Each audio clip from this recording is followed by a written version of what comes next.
Hey everybody, welcome to History Things with Pat. Today I'm in Gaithersburg, Maryland, and I'm sitting right on the line with the city of Brookeville. So we are in the sweet spot of right where I grew up. So today, guys, a little hometown history lesson for you. A few weeks ago, I made a video about Brookeville, Maryland. In that video, I discussed Capital for a Day, President James Madison fleeing a burning Washington, D.C. during the War of 1812 on August 26, 1814. My birthday, years before I was obviously born, I'm not that old. He will arrive, fleeing again the burning capital city, seeking refuge in a local home, making it the capital for a day. In June of 1863, Jeb Stuart arrived in Brookeville with some POWs and some freshly captured wagons in one of his famous rides around the Union Army. Again, this is just days ahead of the Battle of Gettysburg, and as we know, his absence at the Battle of Gettysburg was noticeable. So it's June 28, 1863, and Jeb Stuart has just rolled into Gaithersburg, Brookeville, with 5,000 cavalrymen. And they're on their way, as they do with every ride around the Union Army, with a multi-purpose sort of mission. They're here looking for supplies, everything from food and ammunition to horses. The cavalry is mostly self-supplied, so as these guys take hits and lose mounts, they have to sort of forage for themselves. And so the cavalry is always they're always in flux as guys are leaving the ranks to go sort of replenish themselves with horses. So they're here sort of in mass looking for supplies, stuff like that. They hear about this wagon train, which they end up running down and capturing. So when they arrive in Brookeville, the wagons they have with them, they're from that wagon train. They're also looking to thwart people who are working against their cause. So they're looking for unionists who are local and very influential in helping the Union cause.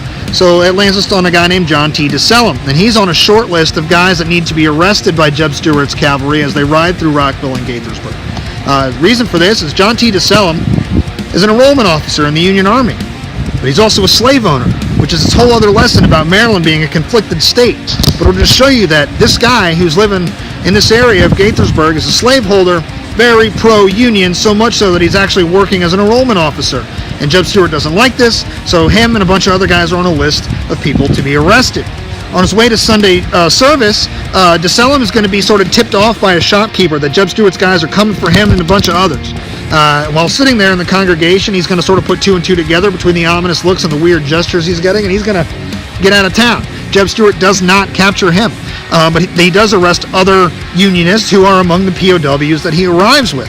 I thought that was pretty neat that, since I made this video about Brookeville, and even though I grew up right here in this area, I've never been to this sign, that this sign would sort of feature the other half of that story of, one of Jeb Stuart's famous rides around the Union Army. One of the things we don't talk about, because it can't officially be in his mission, is that Jeb Stuart likes getting his name in the papers.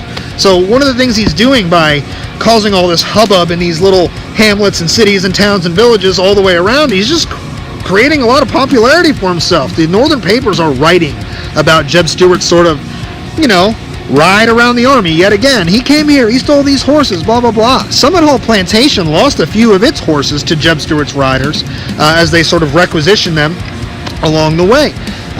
Behind me here, you can't see it because of the buildings and everything, is 355. This is a major thoroughfare. On the bottom of this sign, there's some notes about 1864.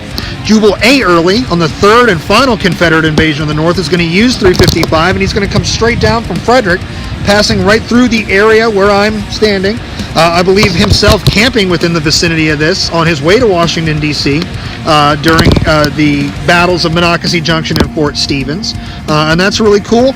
Also, there's some, cool stuff about the homeowners and stuff that they could experience from this location because, we have noise pollution of planes and automobiles and other stuff and light pollution and blah, blah, blah. From here at Summit Hall Plantation, the family that was here claims that they could see the smoke and atmospheric disturbance caused by battles and camps as far away as Cedar Mountain, the guns at 2nd Manassas, and they could absolutely hear the guns firing just up 355 in Frederick during the Battle of Monocacy Junction. So I thought that was really, really cool that, this Civil War sign that has been literally in my hometown backyard and I've never been to would feature part of the story that I've started telling with my Brookeville video. So when you see these signs, guys, get out here and stop. These signs are meant for you to do that. They are meant for all of us to explore. The Civil War Trails loves when you snap a selfie and tag yourself in it. I love when you guys check in, so snap a selfie and send it to me. But most importantly, guys, never ever stop exploring because you never know whether it's some faraway place you've never traveled or some place you've been a million times. Summit Hall has a pool and a putt-putt that I've probably been to here hundreds of times in my life. But this is literally the first time I've ever stood in front of and read this sign, guys. So when you see them stop, they're here for you to do that. They're here for you to explore. And always, always, always keep checking in, guys. Thank you so much.